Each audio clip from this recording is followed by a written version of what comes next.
చూపుము నీ మహిమ దేవా దయతో. నేను అడిగినానని కాదు, కైండ్లీ షో మీ దై గ్లోరీ. చూపుము నీ మహిమ దేవా నాకు. అందరూగా పరలోకం నుండే దేవదూతలు, భూలోకం నుండే భక్తులు, మహాజ్ఞానులు, వారి సంగతి నేను చెప్పడం లేదు బాబా. నేను మామూలు మనిషిని. నేను నీ మహిమను చూడాలని ఆశ ఉంది. ఈ సంఘంలో ఉన్న పురుషులు, స్త్రీలు, యవనస్తులు, యవనస్తురాలు, ఒక్కొక్కరు, ప్రతి ఒక్కరూ అందరూ కూడా దేవుని మహిమను చూడాలని హృదయ వాంఛ ఉంది. చూస్తే ఏమవుతుందో అనే భయం ఉంది.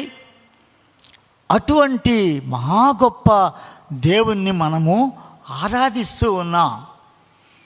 అందుకే దేవుని దూతలకు 6 రెక్కలు ఇచ్చారు.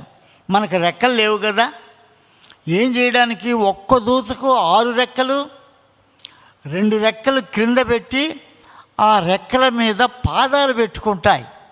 అంటే దైవ సాన్నిధ్యములో దూతలు గ్రహించిన సత్యం, వారి పాదములు దేవుని సన్నిధిలో నిలపడానికి వారికి అర్హత లేదు.